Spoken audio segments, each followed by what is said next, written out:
All right, so that's enough for today. That's the T50 in there.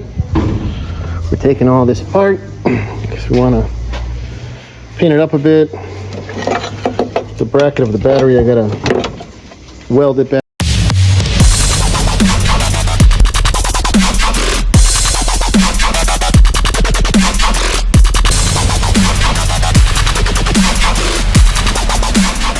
Hey guys, welcome back to the channel. I'm just gonna go to the shop and see the 8.6.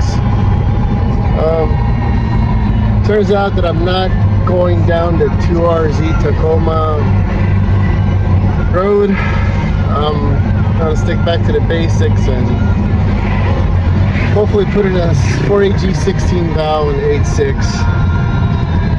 It feels like a major downgrade, but at this point I just want the car running again.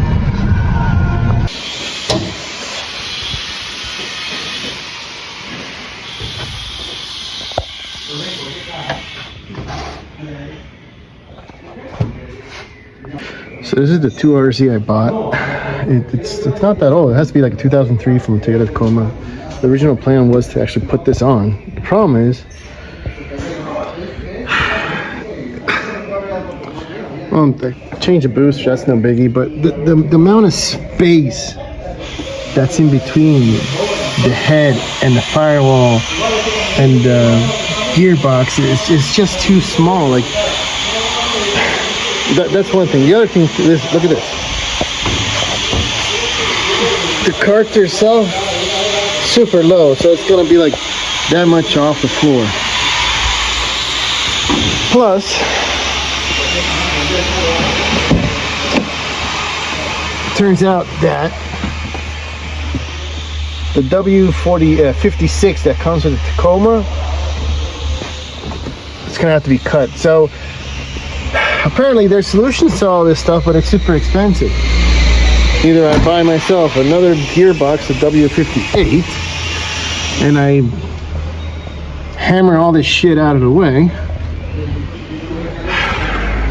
I just don't want to modify this car anymore because it has a lot of sentimental value for me. So instead, I got myself a 16 valve, a T50, brackets, and I'm gonna start building this asshole.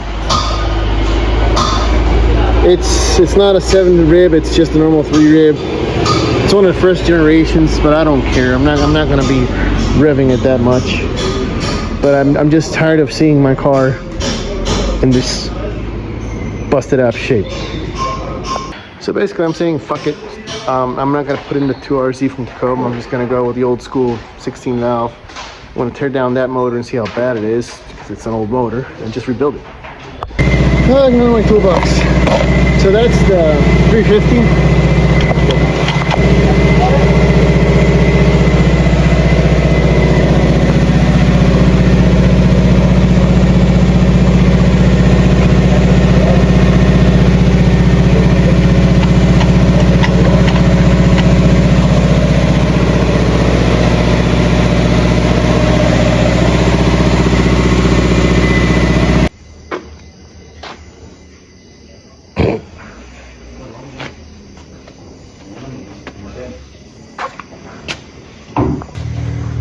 All right, so that's enough for today. That's the T50 in there. We're taking all this apart because we want to paint it up a bit. The bracket of the battery, I gotta weld it back in, some other stuff. And there's the two engines. Just the size comparison of the 2RZ and the 4AG 16 valve. But hell, KD30. But yeah, it's enough. Hey guys, so went back to the shop. We took apart the 4AG 16 valve, something like this. Has another head, and this is what we found. Dice prueba de fugas y no botaban ni por la transmisión ni por escape, solo por... No, vamos a ver, ¿cuál es el de la marca? Se quebró el anillo ahí, lo botó, lo machucó todo. Lo escuché aquí.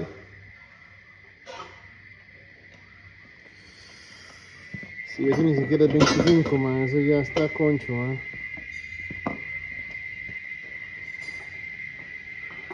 Ay. Pues se andaba quemando aceite y todos. Todos andaban quemando Sí, aceite. todos van quemando aceite. Pero no tocó las válvulas.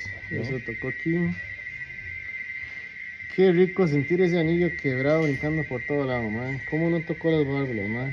Ah, el de que mismo que lo sacamos así, ¿no? ¿Cuál? También de Wilo. ¿Ah, sí? Ahí se sacó todo el anillo por arriba. No, el de... So as you can see, somehow a piston ring broke.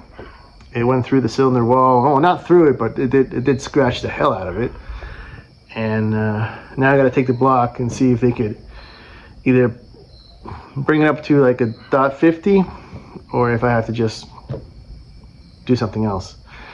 I don't understand how the head didn't break, but I have a Gen 3 here with the small port head. I might use this one, or I just might up fixing that one and using the big port. Either or, it still sucks. I had a lot of faith in the 4AG, but again, they're old engines, so I guess it's kind of normal nowadays. But anyhow, that's the final update of the 8.6 so far. Again, if you're a fan, if you like 8.6, remember to hit the like button, subscribe, and help me out a lot. If you want to leave a comment below, I try to always answer all of them. Thanks again for watching, guys. Yeah, good night.